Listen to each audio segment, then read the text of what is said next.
पिछले 24 घंटे में उड़ीसा के ऊपर रेनफॉल का डिस्ट्रीब्यूशन आइसोलेटेड रहा है, जिसमें सबसे अधिक वर्षा कोरापुट के बंधु गांव में 6 मिलीमीटर दर्ज की गई है। अगर बात करें टेम्परेचर की, तो 12 जगहों पे 40 और 40 डिग्री सेल्सियस से ऊपर जो है तापमान दर्ज किया गया है। सबसे अधिक तापमान अनुगुल में 42.7 डिग्री सेल्सियस दर्ज किया गया है दिन का तापमान, और भुवनेश्वर का 36.8 और कटक का 36.4 डिग्री सेल्सियस जो है मैक्सिमम डे टेम्परेचर दर्ज किया गया। अन्य स्थानों में बोध में 41.8 डिग्री सेल्सियस, झारसुगुड़ा में 41.6 डिग्री सेल्सियस, तितलागढ़ में 41.5 डिग्री सेल्सियस, सोनपुर में 41.4 और बोलांगीर में 41.2 डिग्री सेल्सियस जो है तापमान दर्ज किया गया है। अगर चेंज की बात करें तो नवरंगपुर में 2.2 डिग्री सेल्सियस का बदलाव देखा गया, फुलबानी में भी 2.1 डिग्री सेल्सियस का बदलाव देखा गया, चांदबाग में तापमान नीचे गिरा 3.8 डिग्री सेल्सियस से, बालासोर में भी 3.5 डिग्री सेल्सियस कम रहा कल के मुकाबले में, भुवनेश्वर में भी -1.2 और कटक में -1.2 डिग्री सेल्सियस जो है चेंज देखा गया 24 आवर मैक्सिमम टेम्परेचर में।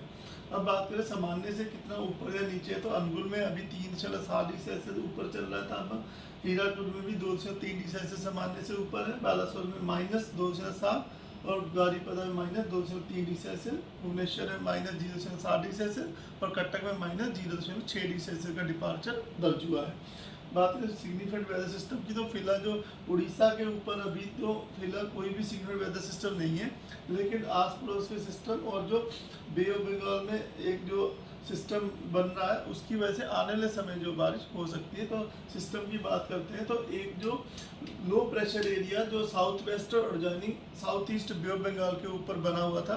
वह मूव किया है नॉर्थ वेस्टवर्ड डायरेक्शन की तरफ, और at present 8:30 morning IST today 8 April के हिसाब से वो एक well marked low pressure area है ओवर साउथ वेस्ट और adjoining west central bay of Bengal के ऊपर बना हुआ है, और जिसकी जो एसोसिएटेड जो साइक्लोनिक सर्कुलेशन है वो अपर जो है हमारे मिडल ट्रोपोस्फेरिक लेवल तक एक्सटेंड कर रही है। यह जो सिस्टम है अगले 24 घंटे में नॉर्थ वेस्टवर्ड जो है मूव करेगा over west central bay of Bengal के ऊपर, और यह अपनी इंटेंसिटी एक वेलमार्क लो प्रेशर एरिया के रूप में बनाए रखेगा। उसके अगले सब्सिक्वेंट 24 आवर में यह जो सिस्टम है रिकर्व होगा नॉर्थ ईस्टवर्ड की तरफ, और ये धीरे धीरे ग्रेजुअली जो है वीकन कमज़ोर बन जाएगा over central bay of Bengal के ऊपर। तो ये जो है अभी जो latest information up to date यही है हमारे पास, जो वेलमार्क लो प्रेशर सिस्टम बना हुआ है। अब यानी आज डे 1 में जो हमारा जो कोस्टल उड़ीसा है, मयूरभंज, केओंझर, अनुगुल, सुंदरगढ़, ढेंकना और रायगढ़, कोरापुट, ये जो डिस्ट्रिक्ट है वहाँ हल्की वर्षा होने की संभावना है। इसके बाद थंडरस्टॉर्म विद लाइटनिंग होने की संभावना है कोस्टल उड़ीसा और मयूरभंज और केओंझर के डिस्ट्रिक्ट में, इसलिए येलो वार्निंग दी गई है। 9 तारीख को जो हमारा कोस्टल उड़ीसा, मयूरभंज, केओंझर, सुंदरगढ़, रायगढ़, कोरापुट, नवरंगपुर, मलकानगिरी इन डिस्ट्रिक्ट में थंडरस्टॉर्म विद लाइटनिंग होने की संभावना है। ऐसे प्लेसेस पे gusty wind speed 30 to 40 km रह सकती है, और हल्की से मध्यम वर्षा होने की संभावना है। फिर 10 तारीख को सिस्टम प्रोग्रेस से जो हमारा कोस्टल उड़ीसा, मयूरभंज, केओंझर, अनुगुल, ढेंकना, सुंदरगढ़ वहाँ पर स्कैटर डिस्ट्रीब्यूशन रह सकता है, और जो मलकानगिरी, कोरापुट, रायगढ़, कालाहांडी, नवरंगपुर, नुआपाड़ा इन डिस्ट्रिक्ट में जो है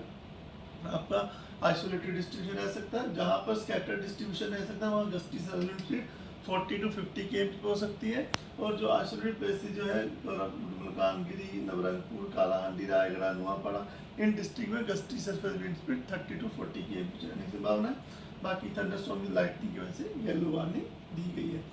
इसी प्रकार 11 तारीख को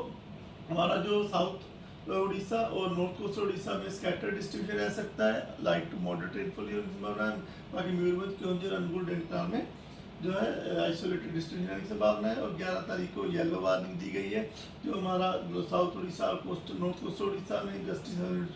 40 to 50 km रह सकती है, और यानी मयूरभंज, केओंझर, अनुगुल, ढेंकना में गस्टी 30 to 40 km रहने की संभावना है, और हल्की से मध्यम वर्षा होने की संभावना है, जिसकी वजह से ये जो येलो वार्निंग दी गई है 11 तारीख को। फिर 12 अप्रैल को वार्निंग कोई भी नहीं है, लेकिन कोस्टल उड़ीसा, मयूरभंज, केओंझर, कंधमाल, रायगढ़, कोरबा, मलकानगिरी में आइसोलेटेड प्लेस पे हल्की से मध्यम वर्षा की संभावना है। फिर उसके बाद जो अगले 6 और 7 में भी बारिश थोड़ा हल्की से मध्यम वर्षा लगी रहेगी। मैक्सिमम टेम्परेचर फोरकास्ट की बात करें तो अगले 3 दिन तक तापमान जो 2 से 3 डिग्री सेल्सियस फॉल कर सकता है, उसके बाद 2 से 4 डिग्री सेल्सियस तक राइज करने की संभावना है।